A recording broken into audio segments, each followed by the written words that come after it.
Hello, and welcome back to a new episode of our special research radio program that focuses on Dr. B R Ambedkar and his mission of achieving liberty, equality, and fraternity. I'm Abhishek, and this week we'll discuss Ambedkar's approach towards welfare schemes and legislation for workers' rights. Our guests will examine two landmark programs: the National Food Security Act's provisions for maternity entitlements and the National Rural Employment Guarantee Act, and whether they actualize Ambedkar's vision of a democratic, socialist India. My guests today are Nitin Dhaktode and Aditi Priya. Nitin is a senior doctoral research scholar at the School of Development Studies, Tata Institute of Social Sciences in Mumbai. He's also worked with social audit units for over 3.5 years in Hyderabad and across India. Aditi Priya is a research associate at LEAD at Krea University.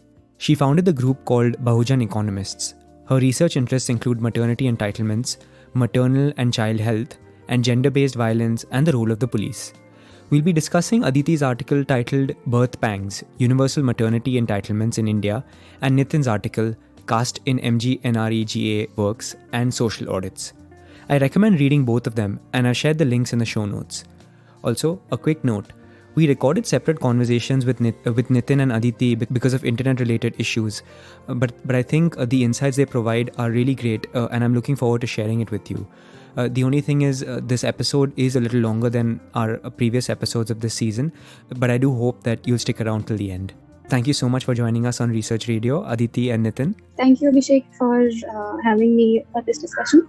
Yeah, thank you for inviting Abhishek for this video podcast. So could we start by, getting right to it by understanding how caste generally affects the implementation of policies? When we talk about policies, there are multiple levels at which it functions. Starts with the drafting or to implementation, and then finally to access and exclusion. The problem with policies in India has been that a lot of this has been designed keeping poor people as a category in mind, if at all the background was considered. And there is no only poor population in India. This is not to deny the problems caused by poverty, but rather to emphasize the point that even now, caste acts as a network and is the feature of Indian labor market dominantly. So actually, for a long time, policymakers and economists, they have seen caste as a non-dynamic system, where it is something from the past and it stays constant, which makes them address the issue as a byproduct of the past. And some scholars have also called it as a residual of caste. And they try to focus on something which they consider a larger and more important issue, which is poverty and inequality.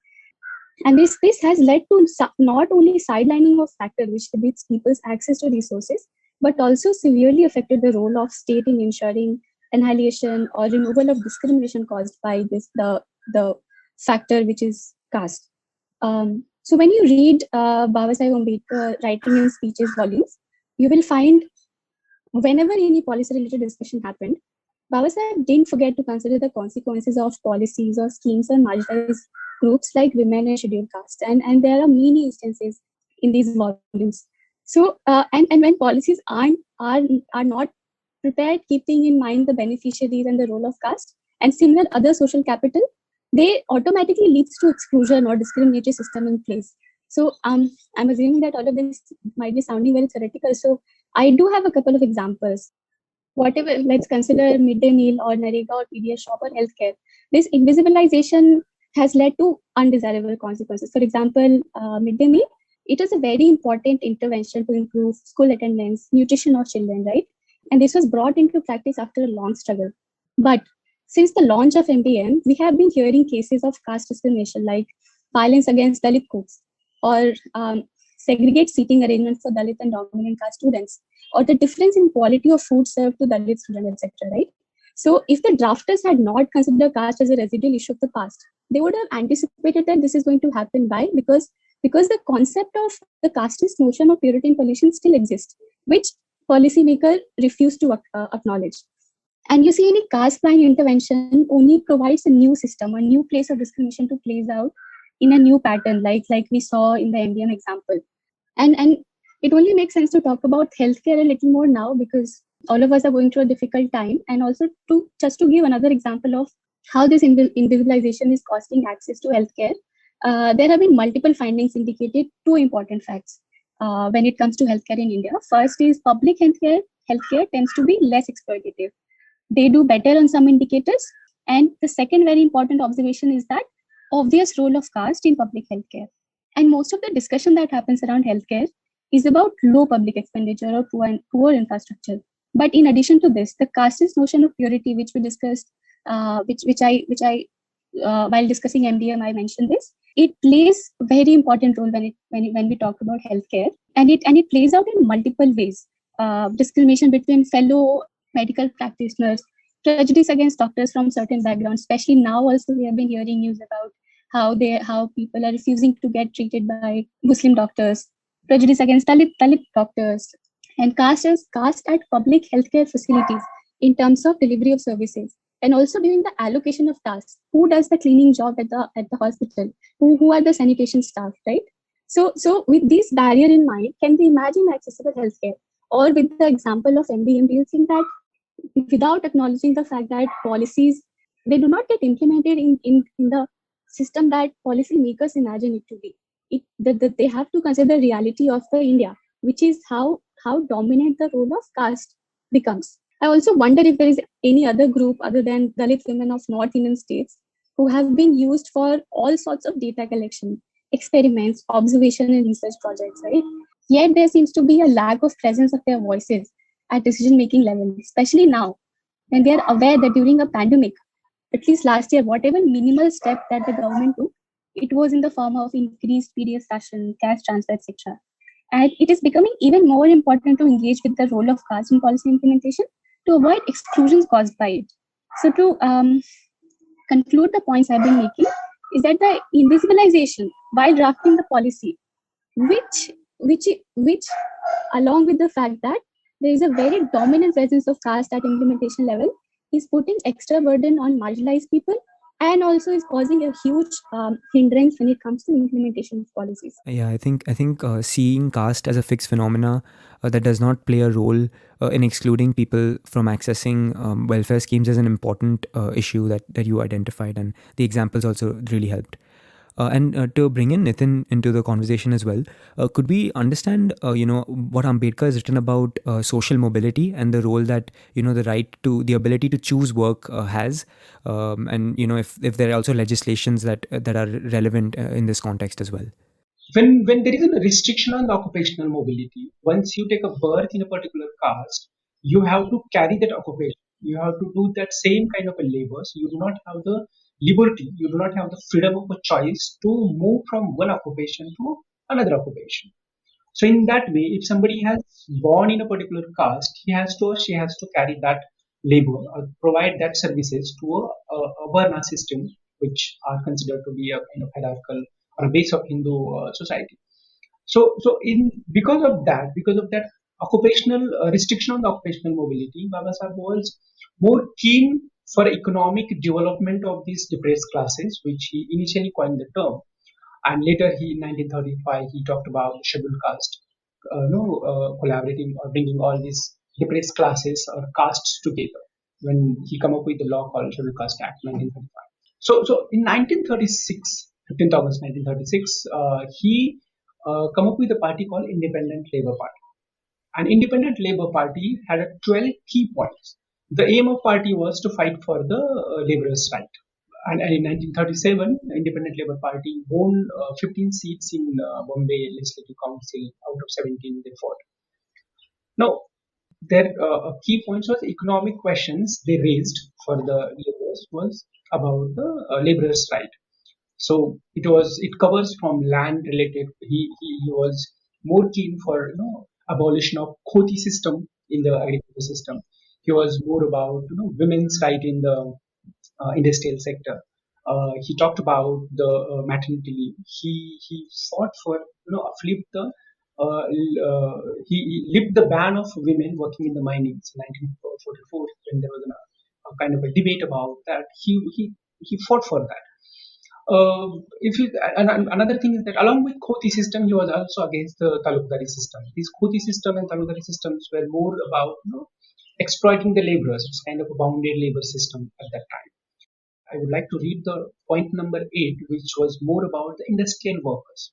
Point number 8 says that for the benefit of the industrial workers, the party will endeavor to introduce legislations to control the employment, dismissal, and promotion of the employees in factories and fix minimum hours of work. Previously, it was 12 hours. It was Baba Sahib who fought for 8 hours. It was Baba Sahib who fought for the Sunday leave for the like 1 weekly leave for the laborers. So this point became very significant. And then it continues with to make a provision for the payment of adequate wages. The Minimum Wages Act 1948 was introduced by Baba Sahib, and in fact, when we talk about the minimum wages in National Rural Employment Guarantee Act, that is the base which Baba Sahib has introduced in 1948. I continue with the point which was in the manifesto of the party. It also talks about the bonus pension of other pensions on retirement for the active work and account of old age, other incapacities. The party will also introduce the scheme of a social insurance which will provide the workers against sickness, unemployment, and accident. The party will endeavor to provide the cheap and sanitary dwelling of the workers. Now, you can understand this point, and this became a policy today. When we talk about the National Rural Employment Guarantee Act, you'll find almost every point has been covered in the National Rural Employment Guarantee Act. Minimum wages, basic rights at the worksite facilities, that is first aid, shade, creche for the women, the kids who are having the workers, and there are other such kind of things. Uh, I think these things are not only for the industrial sector, but that became significant for the rural laborers as well. Yes, yes. So the safeguards under the right to work, in many ways, were suggested by Dr. Ambedkar early during his work leading the Independent Labour Party. So we already started talking about the role of the state in ensuring, workers' rights and development. But if there's more that both of you would like to add about the role that Dr. Ambedkar saw for the state. So I can talk a little about maternity entitlements. Like you said, that he emphasized on the role of the state because welfare is primarily the concern of the government. But in addition to this, he also said that the employer who's employing the women should also be taking care of the interest of women because they are employing them precisely because they're making profits out of them. So along with acknowledging the role of the state, he also made sure that the workers' right, this is a right of women which should come from whoever is benefiting out of their labor. And to talk about what he saw as a role of the state, he talked about state ownership in agriculture. He talked about modified form of state socialism in the field of industry, proposed nationalized insurance, etc. Right. So there was supposed to be a shared responsibility and accountability between the government and the private sector based on the specific type of labor. Yeah, I think that's the way to put it. Yeah. And Nitin, would you like to add anything? State socialism, Baba Sahib has strongly advocated state socialism or democratic state socialism, where state is responsible for a citizens' welfare, rights, and development. Workers' right to choose the work, freedom of choice. Such programs became significant for the rural laborers. It is a state where state gives certain rights, and those rights, if state is not able to provide those rights, it became a accountability of that particular department, that particular system to do their duty. And therefore, in 2016, when there was a delay payment of more than 7,000 crores after demonetization, there was a huge demand, work demand from the laborers, and government was not able to provide the wages on time.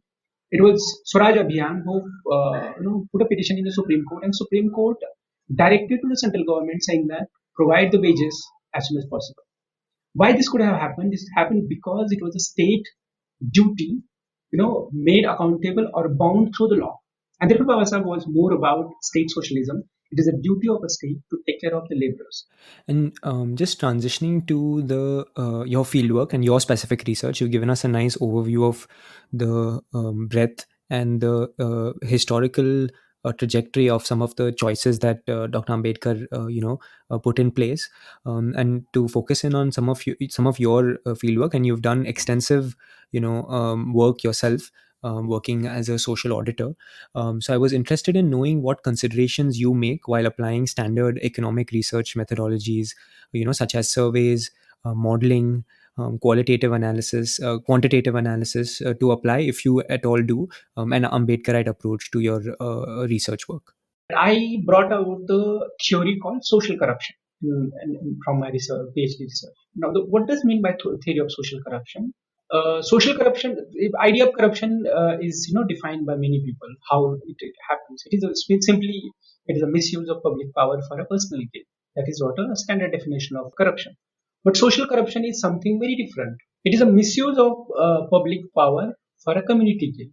And standard kind of things with the favoritism to the social capital or social network, bypassing the laws, rules given by the state. For instance, if X policy has been, said to be made for a scheduled caste or scheduled tribe, and then said that if not scheduled caste, scheduled tribe is available, then give to other people. So generally, the policy implementer, coming from a privileged caste, coming from a powerful caste or dominant caste, will bypass that law and say that the candidate is not available and make sure that the such policies goes to his or her own caste committee member. Now, to understand this, to understand the policy implementation, I had to choose the methodology.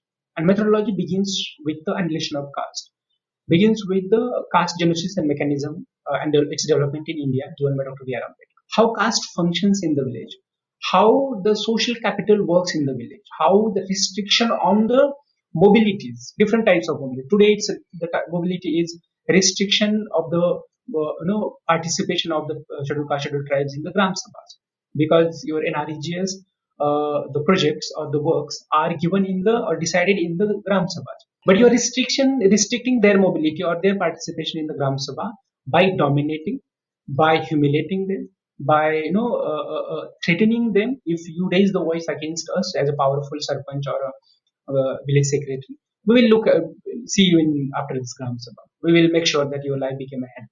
So you are threatening them, and through that you are putting the hands or suppressing the voices of those people.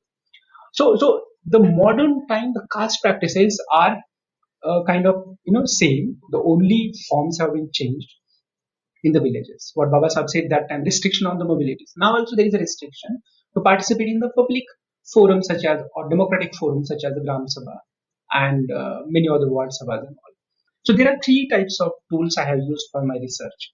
So I collected data through a survey. Survey was the respondents were scheduled caste and non-scheduled castes from the rural part of Telangana, because I wanted to understand what is the opinion of non-scheduled caste about the policy implementation, the empowerment, the participation of scheduled caste in the Gram Sabhas from non-scheduled caste communities also. So I did that. I had in-depth interviews with both communities, scheduled caste specifically and non-scheduled caste specifically, to understand the social corruption, to understand the role of local bureaucracy, role of these people's representatives, sarpanch, mandal level representatives, or block level representatives, people's representatives, gone through the panchayat raj system, gone through the election system. I took the interviews with these individuals too. Those are from bureaucracy. Those are from the political representatives, political activists too. And at the end, I could draw this theory how the policies have been made or defined that the priority should be given to X communities, X gender, but it has been bypassed when it has been implemented. The implementation data suggests that there is a clear-cut violation of the law. There is a clear-cut violation of the rules and regulations set in the law, or the guiding principles set in the law, and the beneficiaries are those coming from a powerful caste, powerful communities. Now, the relation or my characteristics, which I have presented, a feature which I have presented in my theory, is that again, the individuals from those who take a birth of privileged caste are not the beneficiaries of this such kind of things, as all scheduled caste or scheduled tribes are not beneficiaries of such policies. Those who are in a power and their relatives, so caste network or caste capital, has played a significant role to access the beneficiary benefits and give the benefits to the own caste community members. So it is not like that in the village. If there are 100 households of particular caste and 100 households got the benefits, it is not like that. Out of those 100 households, there are 2 to 3 castes or 2 to 3 families who are close to the person who is in the power. That is sarpanch, that is Mandal Parishad Development Committee member, and so on. And they are the one who have got these benefits. So in this social corruption, I also discussed about this, how there is a caste within the caste, subcaste, and then domination within the caste communities also, based on your political mileage, based on your political and economic and social privileges. And would you like to share an example or two from your? I like the example that you gave, right? Where if you have 100 families in the village, there are 2 to 3 families from a particular caste or and related to that caste in some kin, like in terms of their kinship, benefit from the political proximity they have with decision makers, elected or representatives. So I wanted to know if there were other examples that, based on your actual fieldwork, that you feel like really explain some of the theory that you were able to build off of. There are a number of examples. I'll tell you one very significant example which struck me a lot. There is one lady from one village. She fought election in 2009 by the Congress party on the reserve seat for a Mandal Parishad. MPTC is like Mandal Parishad Territorial Constituency. In South India, there is Mandal block has been considered to be a Mandal. So in Panchayat Raj system only, this is the position. And she's a widowed woman, and when she was active, and when she got an opportunity to contest the election, she started. She was already working for the community, but she became kind of little powerful also, and then she started fighting in the mandal level meetings in the village also. And suddenly, people from dominant caste feel that she became so powerful, and she has been raising the issues for the community. In 2014, she was not given the ticket and she was not allowed to contest the election also, and she didn't dance. She was, demonized with her character, saying that she is characterless. The community, in the community, the information, kind of mischief information was spread in the community, in the village also. Whenever she comes in the public forums such as Gram Sabha or political forums and different meetings, she was excluded on the character, on the caste based, on the gender based. When I had an interview with her, I had a long interview with her, and I found that she was one of the kind of top class politician in the village who carries the understanding of caste, who carries the understanding of the political dynamics happening in the village and a mandal. She carries the kind of confidence. She's having so much clarity about the exploitation, the caste-based domination, the rights and entitlements given by the Indian Constitution, and such laws, for instance, in NREGs. So people get scared. How the domination has been continued. Again, I want to take back to the characteristics on restrictions on the mobility and so on. Once you find that somebody is getting empowered, you block the ways, you restrict that person. Once you restrict that person, you continue a cycle of exploitation, you continue your domination, you continue your exclusionary practices. This women is a classic example from the rural Telangana, that how if somebody is getting empowered, that roads have been blocked, ways have been blocked, the exclusion, the gender-based exclusion, social-based exclusion, economic-based exclusion, politically exclusion has been practiced by the dominant power holders in the village, politically, socially, and economically. Now, such kind of practices are often seen in the villages. If somebody, for instance, in REG's implementation, the bottom employee, or bottom level employee, is the field assistant. In different places, it is called Gram Rozgar Sevak, and so on. If field assistance comes from a particular caste community and says that the law says that the priority should be given to this caste community, scheduled caste, scheduled tribes. Suddenly, he will be facing the corruption charges. He will be facing the different charges by the politically powerful communities in the village, because they are the one who holds the local self governance, and local. They are the one who also run the local bureaucracy. One of the similar kind of person, field assistant, I find in the village there. He comes from a scheduled caste, and he was talking about that scheduled caste people should get the employment, and he faced this similar kind of action, and he was away from his job for 1.5 years. Now, the practices have been changed. the modern forms of untouchability, the modern forms of caste are adopted by the people. uh, Somebody says that where you as a person who find out the solution, your brain stops. The people who invent the crime, their brain starts. So I think caste and caste-based practices are a kind of severe crime that happening in the villages. But if you find out the safeguards, you find out the laws, they have their ways to practice those things, including Scheduled Caste, Scheduled Tribe Atrocity Act, including there are multiple provisions. They know how to bypass. They know how to make sure that such provisions will not be get implemented, and so on. Yeah, so there's a way that even in instances where there are safeguards in place and affirmative action in schemes, built into schemes, there are many ways in which these are bypassed to benefit Savarnas. And Aditi, would you like to share insights from your research approach?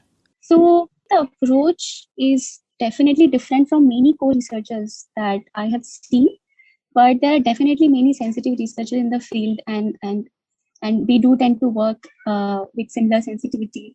And I think my approach, whatever difference it has from other co-researcher, is also coming from the identity that I share. But before going ahead, I would like to clarify something which you also mentioned, that like standard methodology, standard approach. Um, so there are concerns about how different Bahujan or Ambedkarite researchers are from existing economists and policymakers, and this difference is seen mostly in negative light, because they think that they don't follow the standard approach. There are too many negative things about this. So, but the truth is that we are only joining with new ideas, which are informed through our lived experience. And yes, there will be differences in our approaches, and these differences are not our burden to carry, but rather for the existing circle to make changes to the culture established by a homogeneous group of academicians, right? Um, and there seems to be two groups operating now in policy and economics, just to simplify things a lot more. And these two groups are: the first one who talks about policies in isolation of caste and gender, on which I've spent a lot of time answering the first question. And the second group is of people who understand how caste plays out. And the second group they want the mainstream discussion in policy and economics to consider the important factor of caste in implementation. But the sad part here is that many of us who are assumed to belong to the second category, we are expected or wrongfully assumed to talk just about caste, right? For me, I don't identify with the first part for sure, who looks at things in the isolation of the social realities, but I also do not identify with the role limited for the second type. I don't think people like us work only on caste. I have worked on multiple topics: PDS, Meriga, maternal child health, gender-based violence, and all of these topics aren't necessarily directly related to caste. But the point being that yes, there are differences, but there are standard practices which all of us follow. But I think the main difference comes from the fact how much you acknowledge that caste plays a role, or how much you acknowledge the role of social capital when you talk about policies or when you talk about schemes. Um, and in addition to that, it won't be wrong to say that a lot of researchers, for them, the research question is way more important than the impact it has on immediate people. And most of the times, these people, they end up remaining just as a subject for a lot of researchers. Um, and with the popularity of randomized controlled trials, where this is a recent, this is very popular in the policy development and economic circle these days, especially after the Nobel Prize. So in the RCTs, there is an experiment involved, which is also called intervention. So RCT has become very popular, and with this popularity, it is also becoming more important to be mindful of the fact that project or research cannot be carried out at the expense of people involved. Because you see, in RCT, people want to see how much impact the intervention had, and this intervention can be anything. And when you look at it from a completely researcher point of view, you are trying to make a point, very important contribution in academia, by looking at the effect of that intervention. But one also has to be mindful of the fact that this intervention is being applied in many times on people who end up being seen only as a subject. Just to give you an example, there was an RCT conducted in Bihar, on Narega payment. And without going into the detail, because of the project, there was a delay in wage payment. And what's more worrying is that it remained without any mention in the paper which was published by the researchers. So another example to give about the difference in approaches is that, for example, PDS fair shop owners, right, in village, they are not just distributing ration. That person also has a social location that plays an important role at the local level, where this person is responsible for ration distribution. If I mean, if anybody has followed the news last year when the PDS entitlement was increased, ration was being distributed during the lockdown, and there was again a number of stories coming up about how the Dalit beneficiaries were denied ration. So this is just another example to show that for a lot of the researcher, this PDF shop owner would remain an agent in the policy implementation. But there is another side of the story which you cannot ignore, and sadly this has been ignored for a long time. So when I am collecting data on, say, implementations, I always have to ask certain questions of the background of service providers, because I know that caste and class location affect the implementation, but they are not just acting as an agent. Yeah, and that's definitely difficult to ask in an environment where there's like caste denial by upper caste. So Right. it's always a awkward question to, I mean, awkward or uncomfortable question to ask. But it's good that you're making a point to ask that. And this is a broad question about the MGNREGS scheme, where there was this criticism against the program from some economists, feudal landlords, and politicians. However, as you mentioned in the article, Nitin, there was also criticism from Ambedkarites that it could portray rural Dalits as unskilled laborers and limit them to the village's caste system. Could we unpack this argument in terms of the specific clauses of the scheme, and Ambedkar's views and Dr. Ambedkar's views on the village versus the city? Dr. Ambedkar has theorized the caste based on the rural experiences, largely. Though he has mentioned about the Pune Peshwa regime's practices in annihilation of caste, about how it was the brutal practices in the Pune. Though it was not that city kind of, Pune was also not kind of metro city type of environment. It was a kind of a rural one. Bombay was kind of considered to be a city. Bombay, Madras, Kolkata. These were the kind of cities which Baba Sahib at that time considered. Why Baba Sahib was talking about that you should move from the villages and shift in the cities. The fundamental reason which he argued was, in the village your identity is based on your caste. In the city, your identity is based on your what you do, your skill, your work status. If you are a wireman in the railway department, you will be a wireman, not a scheduled caste person. But if you are a farmer or agricultural laborer in a village, you are a scheduled caste or depressed class laborer. For instance, in contemporary times, it has been considered Dalit economist, Dalit sociologist. That has been still continued here. So there is a caste identity in the village. You will be known that first of all you are in out of village. You do not have a space inside the village. So you are already out of village. But when you are in a city, there is no such kind of system in the system. That time of I was talking about. So there is opportunity, or there is a freedom of choice to freedom of choice to get the work in the cities. You can work as on a construction, you can work on a labor in a railway, different departments. You can work in industries and so on. But in a village, you will be not that having that freedom or that opportunity to change your occupation, change your labor market, or change your labor space. For that reason, Baba Sahib was talking about that, and there was severe exploitation on the name of caste in the village, whereas was not in the cities. That was fundamental reason Baba Sahib has said, and I have just summarized that. It has been long kind of argument based on that. There is a clashes between Mr. Gandhi and Dr. B R Ambedkar on the idea of village, and therefore Baba Sahib has made Panchayat Raj system very small, 2 or 3 lines in Article 40 about there will be Panchayat Raj system in the village, because Baba Sahib was not in favoring the Panchayat Raj system. The fundamental reason behind that, punch comes from a upper caste.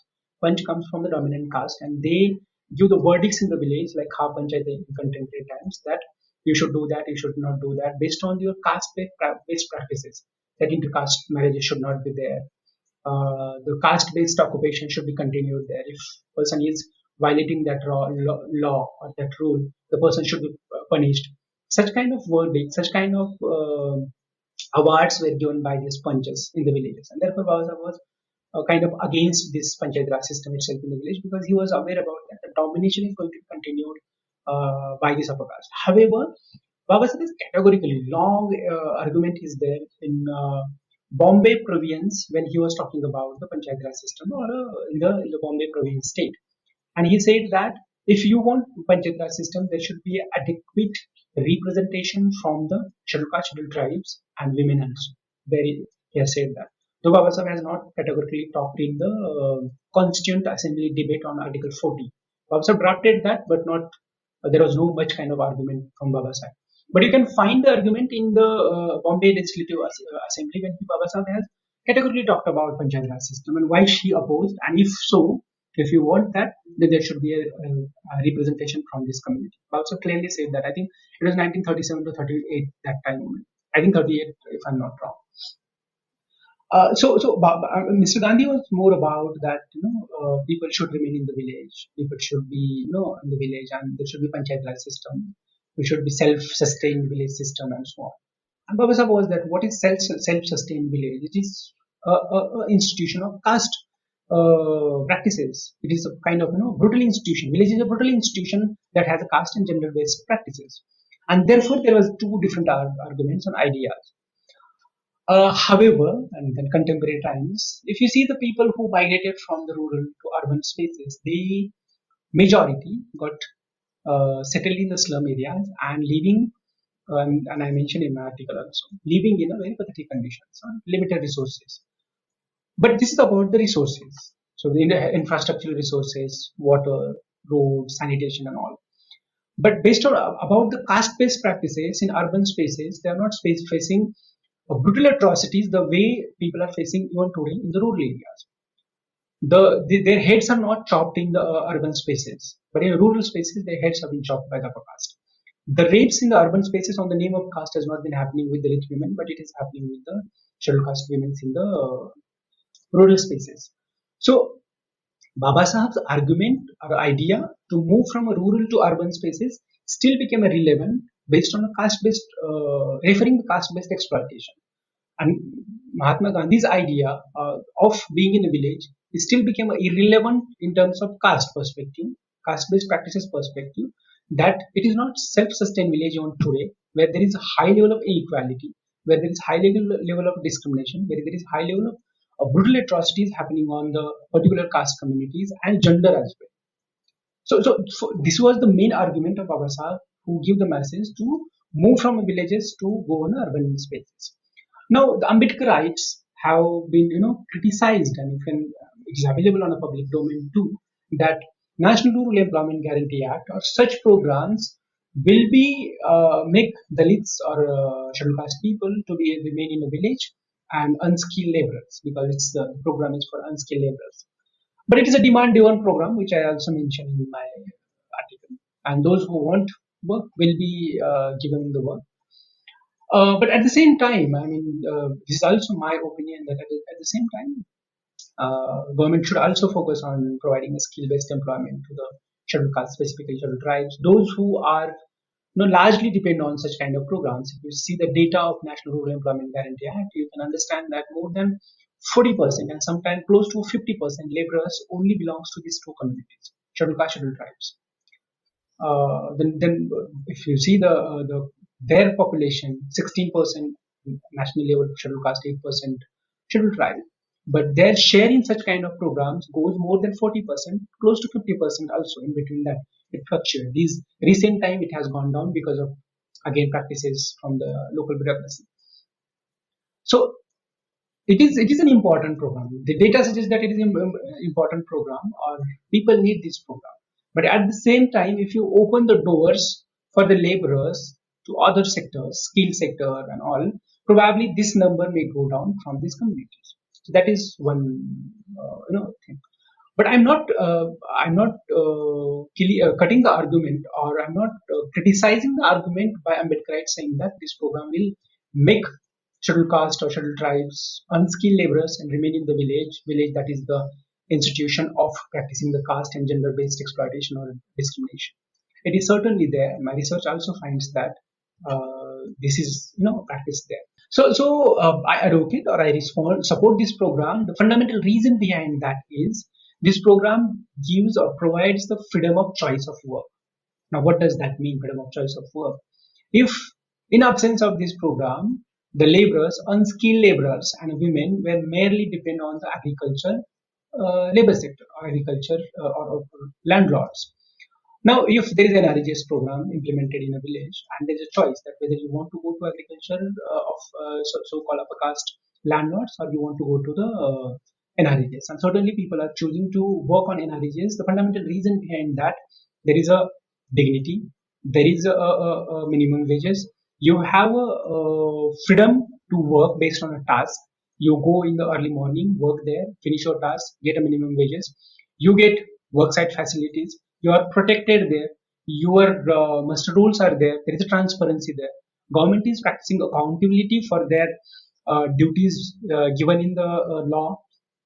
So these things are not happening in the agriculture sector. Your landlords will be exploiting you based on your work hours, will make you to do more tasks.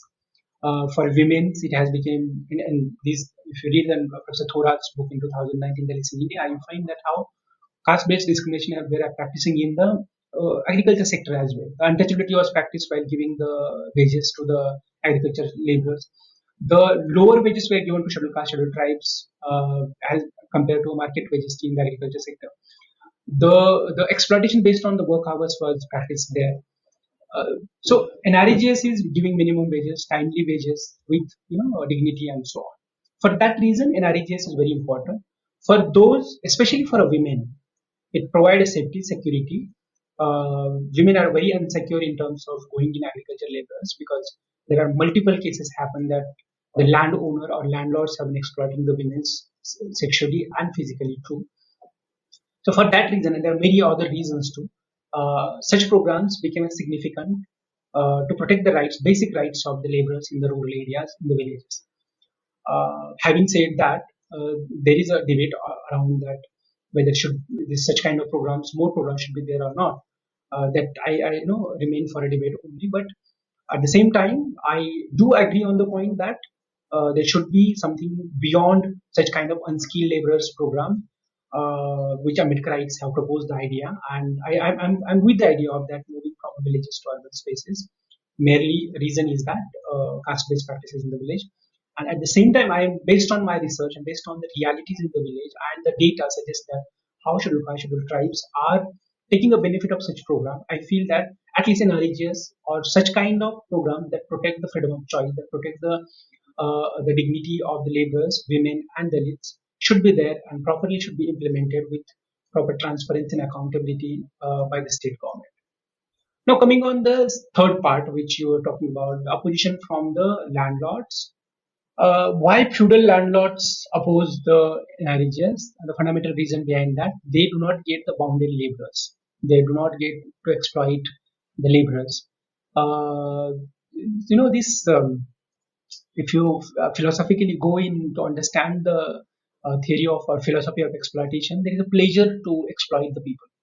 It's a human tendency. In fact, if you go through the French Revolution to slavery to caste-based exploitation in India, you can understand that the pleasure of exploitator or oppressor to oppress somebody, that pleasure is not, that pleasure has been reduced because of this program. Now, feudal landlords cannot say that, I will give you only 50 rupees per day if you want to work, otherwise I will not provide you work. Understand?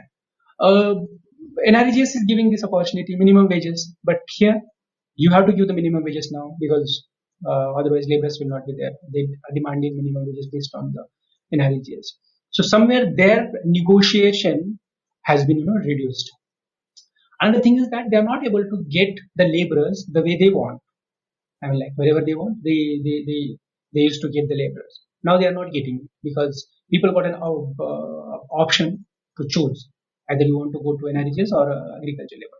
That monopoly of feudalist landowners has been somehow reduced with this, and there they lose that negotiation, they lose that pleasure to exploit the needy or the one who seeking the work from these people or dependent on these landlords for their daily wages or their livelihood has somewhere gone down. For that reason, they have been opposing these programs by themselves and through the political party. One of the I remember in a meeting, the minister for rural development has categorically said that farmers are coming to me and saying that during the agriculture season work, please do not allow the NRHS works to happen because we do not give the laborers.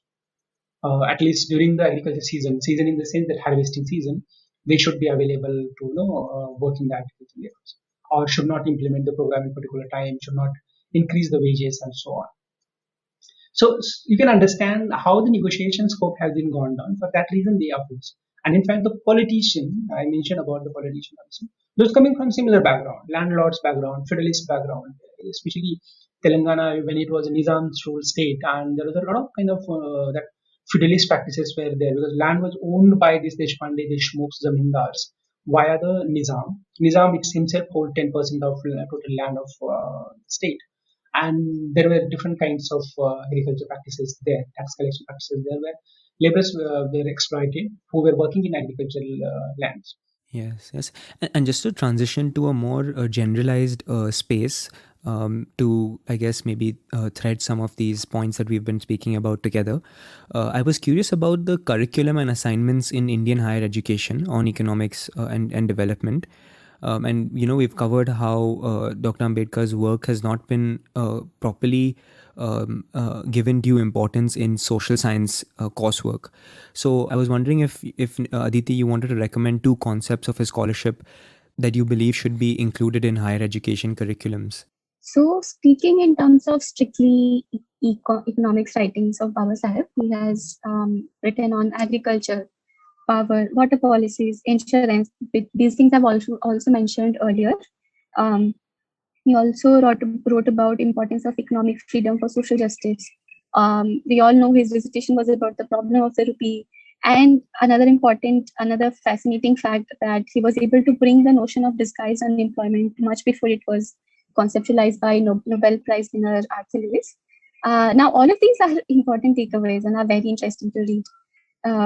But the problem with sticking to strict econ ideas will be to wrongfully limit the exposure to the amazing and social justice motivated approach taken by Baba Sahib. His work on casting policies, I think both should be included in the economics and policy discipline.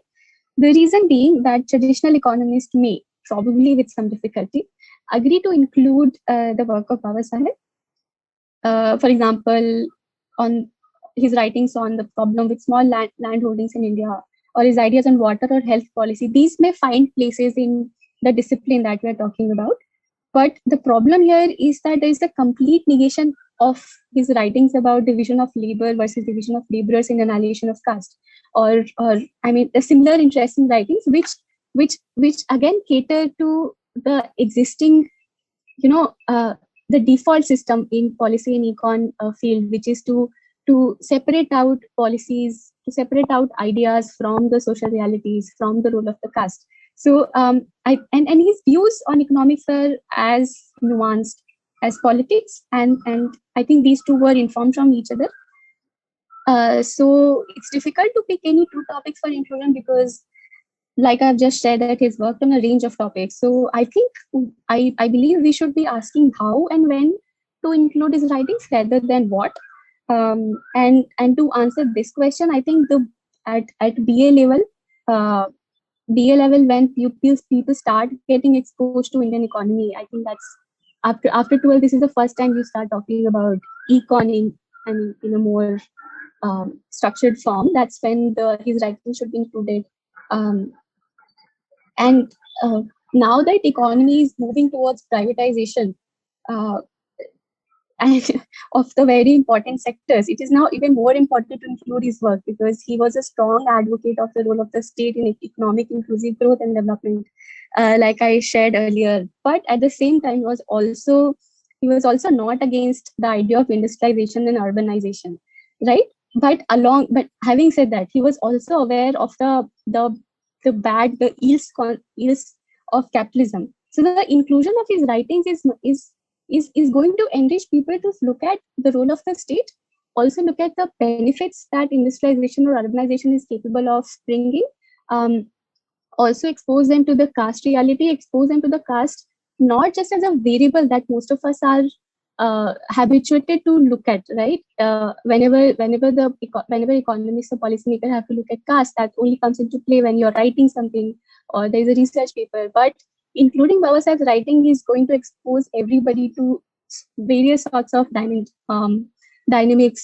Uh, so but but with the limited understanding of his vast work, if I have to name some of his work which should be included, I think volume 1 and 10 of Baba Sahib Ambedkar Writing and Speeches, volume 1 and 10, they have a very rich collection of his writings, and some of the chapters from these two volumes are which is really good and should definitely be a part of the curriculum if we want to have a bunch of policymaker economists who are informed of the social realities.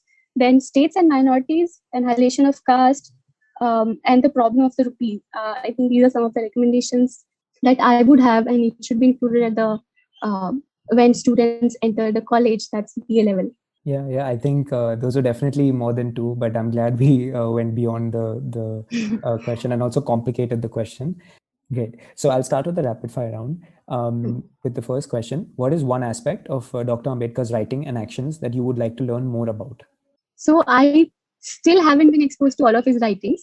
So this won't be the answer will not be very accurate. But I think I would like to read his bits where he, for example, maternity benefits. The arguments that he gave for for giving maternity benefits to women in mills at that point of time. So I want to follow more his more discussion around these points, the policies, the arguments that he gave, and how he justified it. Like I also said earlier that none of the policies that he suggested was none of it excluded the fact that it will have different impact on women and marginalized communities.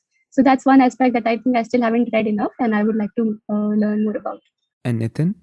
Well, there are, I think, many aspects, but one of the very important aspect which I feel that's also important in contemporary time is about the constitutional aspect that has been, largely reflected in the preamble of Indian Constitution. That is kind of a summary of his entire work given through the Indian Constitution. And if I put it in very limited words, it is that liberty, equality, fraternity, and justice, social, political, and economic. And what is something that you're skeptical about in his work? Skeptical? I don't think I am skeptical yet.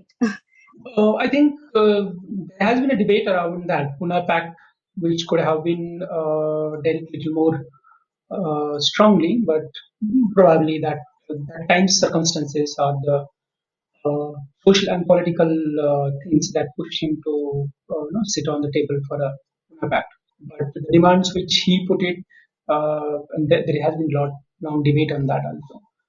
What is one recommendation you have to further and unify fragmented social movements? Okay, so this is outside econ and policy discussion, right? Yeah. Yeah. So for social movement, I think give leadership to Dalit women, Adivasi women, and let them lead it. Give policy making spaces to them. This is, I think I've been thinking about this as a ready-made recipe to bring together fragmented social movement and also improve the way things are actually working in the economy. And Nitin? I think there should be ideological clarity in the social movement. I think if uniform clarity is there, certainly there will be no such any kind of fragmentation in the movement. So I'd like to thank you for taking the time to speak with us, Aditi and Nitin. I think we covered a lot of ground, and I really have learned a lot today. Thank you, Abhishek, for having me for this discussion. Yeah, thank you for inviting Abhishek for this video podcast. So I hope you liked that conversation with Nitin and Aditi. As always, do reach out to us with your thoughts about this episode or any of the previous ones via EPW social handles or email us at social@epw.in. We'll be taking a mid-season break and we'll be resuming our special program on Dr. Ambedkar shortly. In the meantime, do take care and we will be back with the rest of the season very soon.